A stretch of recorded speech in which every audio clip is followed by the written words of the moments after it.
And now I would like to give the floor to the UNODC Goodwill Ambassador, Academy Award winner, Mira Sorvino, whose activity and support action to stop human trafficking, to raise awareness, and also to raise funds to support the programs to combat human trafficking are well known.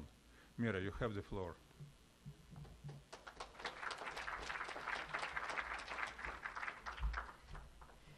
Thank you very much, Undersecretary General Mr. Fedotov. Thank you, Mrs. Bond, for those important words. Ladies and gentlemen, excellencies, thank you so much to the permanent missions of Qatar, Thailand, and Italy for co-hosting this lunch. I'm honored to be in this room among so many trailblazing women leaders in the criminal justice field today. I am also honored to be here to further the discussion on the realization of the SDGs, such a beautiful world envisioned by their proposals by the year 2030. I think we all want to live in that world. But in terms of the reality for women and girls today, we are very, very far from that halcyon future. The violence that is embedded at the core of our experiences is why continued and increased promotion of the full participation of women in government institutions and the criminal justice system must be rigorously implemented in every society. Violence against women and girls is pandemic in the form of rape, domestic violence, honor killings, dowry murders, and genital mutilation / genital cutting, which is estimated to have been inflicted on 100 to 130 million women living in the world today. According to the World Bank, women aged 15 to 44 are more at risk from rape and domestic violence than from cancer, car accidents, war, and malaria.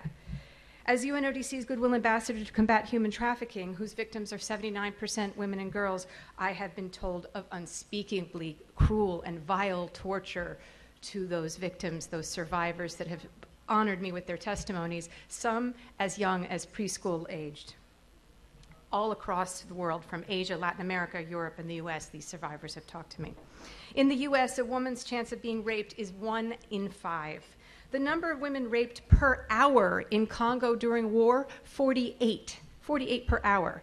Human Rights Watch reports a staggering preponderance of rape, including terrifying gang rapes, as well as beatings and abductions in numerous villages in South Sudan, where women and girls are seen as wages for government allied fighters. And even in the hallowed halls of my own alma mater, Harvard, 31% of women surveyed had experienced some form of unwanted sexual contact, but overall, 68% of Harvard students surveyed were dubious of punitive follow-through against offenders.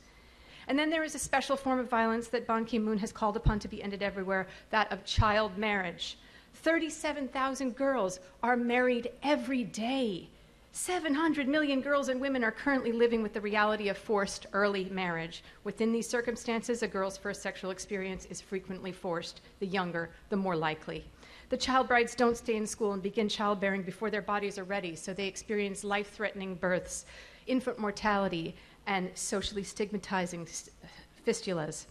Child marriage undermines the development and security of nations, shortening the time span between successive generations, fueling population growth, crippling already poor economies which cannot keep pace, poverty multiplied by violation and misery.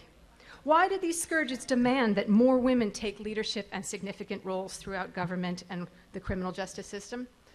One simple reason: these crimes are predominantly committed by men and suffered by women. It is only common sense that the systems which are supposed to protect and prevent these heinous abuses should be populated at least in half by women. Every great social or political movement which has fomented real change has had its base in empathy, the ability to relate to the oppressed. Women understand the potential devastation of such violence. Far too many, because they or their loved ones have experienced it. Several of the young women trafficking survivors I've interviewed have gone on to pursue criminal justice careers because they were so motivated to prevent what had happened to them from befalling someone else. Heroic leadership of this kind is needed to shake up a patriarchal tradition of muffling women's human rights to safety. And yet in most parts of the world, the percentage of women in these fields is vastly lower than 50%. Even in the rare best cases like Australia for law enforcement, the numbers hover a little over 20%. 30% of countries representing 55% of the world's population fall far below having a threshold of 30% women lawyers, some of the most populous with only 5 to 10%. And even where women are somewhat integrated and well-educated, they still receive few promotions. In the US, of all lawyers, women comprise only 15% of equity partners and just 26% of non-equity partners. To bring SDG Articles 5 and 16 to fruition, we need women in leadership roles, in gender-sensitive policy creation, in the judiciary courtroom systems, as well as in law enforcement. Their voices need to shape the laws that concern them, as well as implement them when prevailing cultural norms might tend to circumvent them. The rule of law as pertaining to violence against women must be vigorously applied, traditions notwithstanding. We also need them because those female victims of violence who have been traumatized often will not trust men and will not reveal the extent of their ordeals. I personally know trafficking victims who were raped not feeling comfortable sharing with male interviewers, thus unintentionally thwarting the successful prosecution and conviction of their abusers, furthering an atmosphere of impunity. To the positive, in India, more than 400 all-women police stations have proven success against gender-based violence. A study revealed these stations have a 23% increase in reporting of violence against women and children and a higher conviction rate. Another international study reveals women officers rely on a style of policing that uses less physical or excessive force and are better at defusing and de-escalating potentially violent confrontations with citizens. Additionally, women officers often possess strong communication skills and are able to facilitate the cooperation and trust required to implement a community policing model.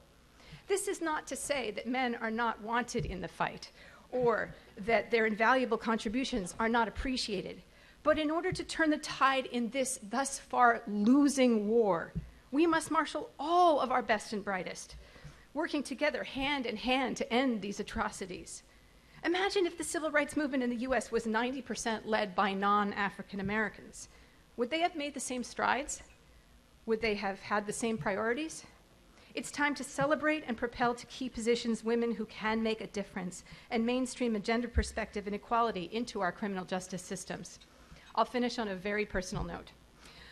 My grandmother was frequently beaten in her marriage, and one day she found herself thrown into a bathtub bleeding. She ran away with her young son, too frightened to go to the authorities, and she spent 3 years on the lam trying to evade her husband. But one day he appeared on the lawn of the house where she was staying, where her young son was playing in the mud. And he picked him up and took him to the airport. And once there, police officers, male police officers, said to him, yes, we know your wife told us that you've taken him, but go ahead, get on the plane. He's so dirty. She spent 7 years unable to see her son, almost losing her mind with grief. If there had been a significant female presence in criminal justice at that time, things might have turned out differently. Cut to this spring. I brought my daughter, Matea, my grandmother's namesake, to the UN, where several unbelievably generous diplomats, male and female, ambassadors, judges, and lawyers offered their time and expertise to this little girl, 10 years old, doing a report for her school. I am so moved that in addition to wanting to be a ballet dancer, now she might be inspired to become a defender of human rights, a creator of enlightened policy, a liberator of the oppressed, a changer of the world. Somewhere in heaven, Grandma's looking down and smiling. Thank you.